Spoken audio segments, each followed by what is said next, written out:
community by standing with one of the worst anti-Semites in the world today. That's what it sounded like earlier this week outside Yara Sachs's Toronto constituency office. A small group of pro-Israeli protesters called Tafsik called for her to resign. She wasn't there. The protest, though, was just one example of the strong reaction Sachs has been receiving from much of the Canadian Jewish community after photos of her surfaced last week showing her posing in Ramallah with Palestinian Authority President Mahmoud Abbas and holding his hand. These photos were published on the official Twitter account of Canada's Foreign Minister Melanie Joly, who Sachs was accompanying on a diplomatic swing through Israel and the West Bank. Joly and Sachs are both in the photos. Joly is shaking Abbas's hand vigorously and smiling, but Sachs appears a little less enthusiastic. Abbas is holding onto her arm and hand. Curiously, she didn't put those pictures anywhere on her own Facebook or Instagram or Twitter accounts. Sachs did issue written statements about the trip and also about why she, an Israeli Canadian who is Canada's Minister of Mental Health and Addictions in the Trudeau government, voted yes on Monday night to the NDP's controversial motion in the House of Commons, a motion that many feel has too many anti-Israel parts in it. Sachs says she's very much aware of the critics. It's even impacting her family's security, but it was important for her to be there in Ramallah as an Israeli and a Jew and to talk to one of Israel's biggest enemies who might be part of any peace project with Israel after this war ends. The voice in the room and those meetings and those hard conversations are part of diplomatic practice and protocol. Stephen Harper has shaken hands with Mahmoud Abbas. Anthony Blinken meets with Mahmoud Abbas. All of those are photographed and hands are shaken and pictures are taken. I'm Ellen Besner, and this is what Jewish Canada sounds like for Thursday, March 21st, 2024. Welcome to the CJN Daily, a podcast of the Canadian Jewish News sponsored by Metropia.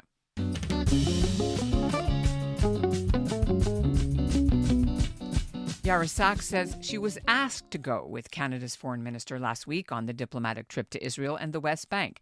During that trip, she posted many photos of her meetings with Israeli leaders, including Israel's foreign minister Yisrael Katz, and also with victims and survivors of the October 7th attacks and with hostage families. She was there when Canada announced it will donate $1 million to investigate Hamas sexual violence against Israeli women. She also posted photos of the swing through Ramallah on March 14th, where Canada pledged an equal amount, $1 million, to investigate sexual violence against Palestinians. But there are no pictures on her timeline of her meeting with Mahmoud Abbas, the leader of the Palestinian Authority, who is a known Holocaust denier, widely unpopular among Palestinians, where there haven't been free elections in 19 years, where terrorists get paid to attack and kill Israelis, and whose officials say Hamas's October 7th slaughter of Israelis was justified. I asked Sachs if it was part of the deal of the meeting that she had to do a grip and grin photo. She says yes, but she was okay with it, because she could buttonhole the Palestinian leader as a Jew and an Israeli and a Canadian about Canada's concerns, which are, number one, freeing the hostages, two, Hamas laying down its arms, and three, the role that the Palestinian Authority might play in bringing about safety for Israelis in the future. Yara Sachs joins me now from Ottawa, where we get her side of the story and also about how she helped on that controversial NDP motion in Parliament on Monday night that originally was going to see Canada become the first G7 country to unilaterally recognize the state of Palestine. Welcome back to the CJN Daily. Thanks for having me back, Ellen. Well, yes, we tried to reach you, of course, because you've been at the center of a storm in the Jewish community since photo and also outside since that photo was released. But I want to ask you about the whole circumstances about the trip before we get even that far down the road. How did your trip get organized? Can you sort of tell us the backstory to this whole Middle East trip and why you got to go? I was asked to go on this trip with Minister Joly. We felt it was important that there was a Jewish and frankly Israeli-Canadian perspective and voice at the table when we were meeting with our counterparts in Israel and in the West Bank. And, that's why I do this work. I've been involved in peace building and trying to stabilize Israeli society in a place of peace alongside Palestinians for over 30 years. And having my voice and my work there was important. It was important to me, and I felt it was important to the community, especially right now. The community's in trauma. The community is increasingly feeling alienated since October 7th. And to have my voice and presence in the room at these meetings creates a framing of accountability of the government understanding that we need to make sure that Jewish voices are heard when we are in these meetings. So why did Melanie Joly want to go, and why didn't the Prime Minister go? What's preventing him from making the trip? Do you know? So I can't speak to the Prime Minister's scheduling and timetable. Minister Joly has consistently, this was not her first visit to Israel since October 7th. She has been wholeheartedly committed to really ensuring that Canada's long-standing foreign policy of fostering and working towards Middle East, a stable Middle East and peace in the region, including a two-state solution, that even in this time that we're working with allies in the region. As you well know, before October 7th, normalization discussions were starting to happen with Saudi Arabia. And it's important for Canada to be in those spaces. She went to Saudi Arabia, she went to Kuwait and the UAE before joining with me in Israel and the West Bank, so that we can make sure that we're keeping all parties at the table talking, even when these conversations are hard. Canada's role in these spaces, our Pearsonian legacy stands for itself in wanting to be that bridge builder. And that's why she was in the region, and that's why I was asked to join her. Can you please tell us what the whole background to that photo op was? Let's talk about the background of the trip itself. We were in Israel, where we met with, we were also at Yad Vashem. We went down to Kibbutz Kfar Aza. We met with family members who lost loved ones, including a Canadian, Ayelet, who lost her son, Netta. Netta Epstein. And even the takeaway of my time with her, of watching a mother grieving with the watch of her son on her wrist everywhere she goes.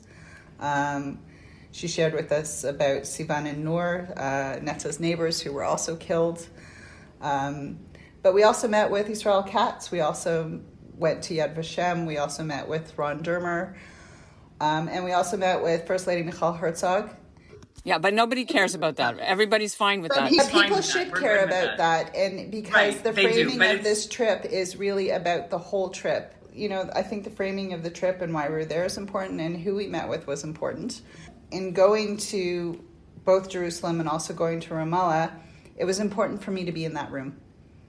It's important for me as an Israeli Canadian and someone who, as I said before, I have been working in this space towards peace between Israelis and Palestinians for close to 3 decades. And it's a life's work, and it's something I'm wholeheartedly committed to. And to be able to be in that room to speak with Mahmoud Abbas and ask and ensure that at every opportunity I'm able to say to him and to other Palestinian Authority officials that the release of hostages is first and foremost on the Canadian agenda of addressing this conflict, and for Hamas to lay down its arms, and that we want to see the violence, and the PA will play a role in that. And to have me in the room as a Jewish Canadian and Israeli, to be able to ask Mahmoud Abbas the hard questions of how he is going to reform his government, how he's going to ensure that Hamas plays no role in the future governance of Gaza, how we are going to make sure that hostages are released, how we are going to move forward from this, because Israelis deserve safety and security. Right. So, but does he have to hold your hand? I mean, that's the thing everybody wants to know. So let's just talk about it, if you don't mind. Look, these are diplomatic meetings with protocols. There are standard practices that happen, and I am not exempt from them when I choose to be in the room to have those hard conversations, and that was my choice. Because having that Jewish voice in the room to ask him those hard questions, to me, that is the substance of my being there. It's unfortunate that folks are fixated on a photo rather than the important diplomatic work that was done. Right. But how are you addressing the fallout? Because people want to know, could you have avoided holding his hand or him grabbing your hand. We want to know exactly what happened. Did you want to hold his hand? Was it part of the condition? I understand that the Jewish community is in a state of trauma right now, and that every day since October 7th has been an emotional day. Every day since October 7th has been an emotional day for me and my family. The rise of anti-Semitism has put everyone on high alert about everything. But again, going to these meetings is about having the hard conversations with those who are in places of power to be able to address them and find a way forward. And that includes hard conversations with people we don't agree with people who have said things in the past that have been hurtful and harmful to the community, because my priority in being in those rooms is to ensure that on the path forward that there is accountability and safety and security for Israelis. Understood. Again, but was that the condition that you could ask all these questions and have these hard conversations with the photo up as part of it? It's not about conditions. I reject that premise. So you chose to pose. I reject that premise as well. It's not about choice. But you just said you had a choice. Yara, you said you had a choice. I had a choice to join a diplomatic meeting.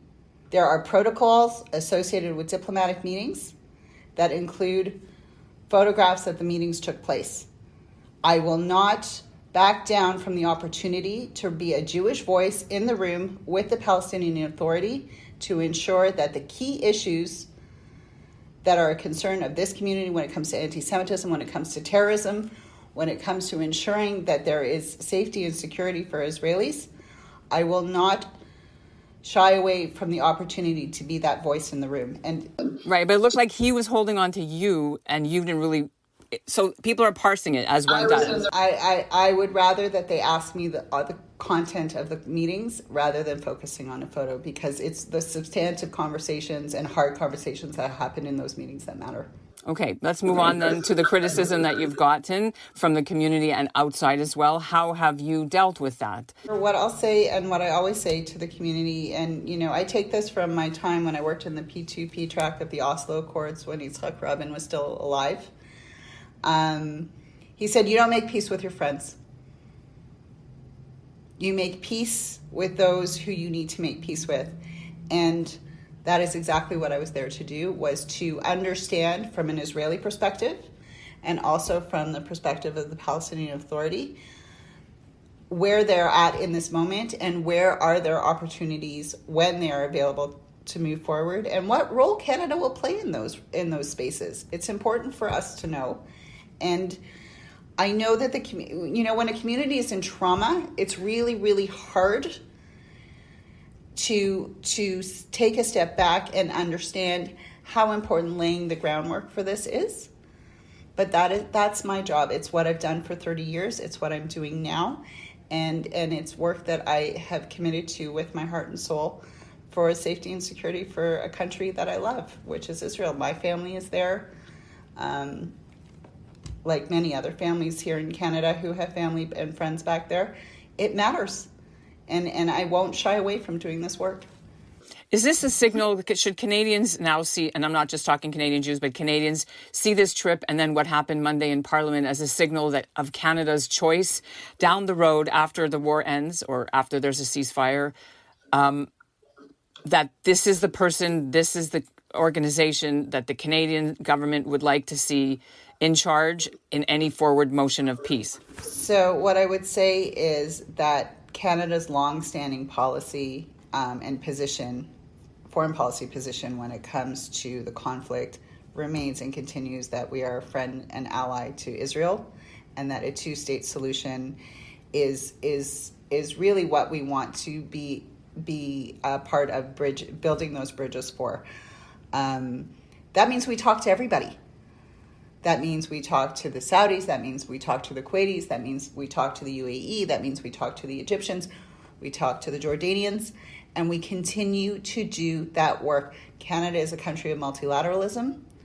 We work with our partners. We work with our allies. We work with friends in the region. And we work with people that we don't necessarily agree with. We have those conversations because that is the only way that we are going to get to some sort of stabilized path forward. It's not going to be tomorrow. It may not be next week, but we have to. You can't have it happen without doing the work. Okay, And can we the talk about that? The NDP motion, what I will say about it, when I saw it, like so many in the Jewish community, I was deeply concerned about it.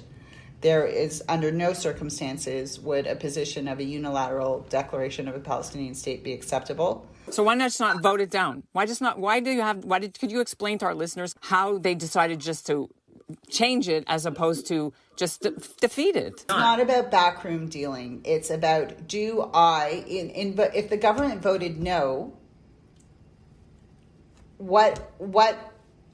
there was no guarantee that it would pass or not pass. I wasn't willing to take that risk that on the record of Parliament there would be a unilateral declaration for a Palestinian state. I, along with many colleagues, were determined to ensure that the language of such a motion in Parliament, if adopted, ensured that it talked about Hamas being a terrorist organization, that it ensured that Hamas's role on October 7th was unequivocally clear, that it would be parliamentary motions don't dictate Canada's foreign policy. Except she said it kind of did. The next day she said, well, we're going to listen to it. She said what she said to defend her position because basically the motion was substantively changed and brought it back in line with our longstanding foreign policy. And we won the day. We won the day.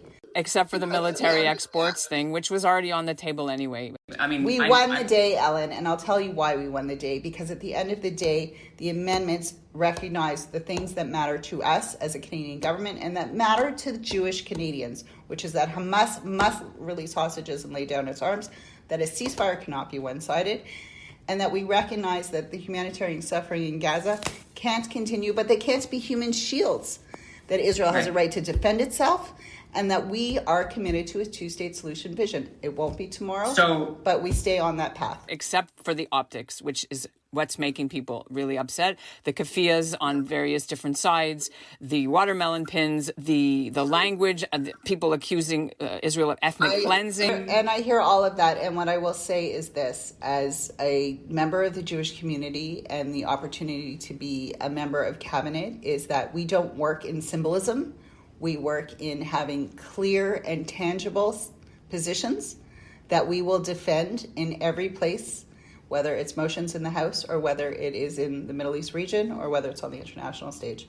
And that work, I'm committed to it and will continue.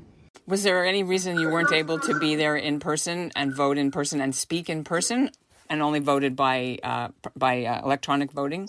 I had a lot of other commitments on my agenda. As a minister, I am pulled in 10 million directions at once and had to be in more than one place at that time. Okay, lastly, you are, I'm sure, aware of the protest outside your constituency office this week.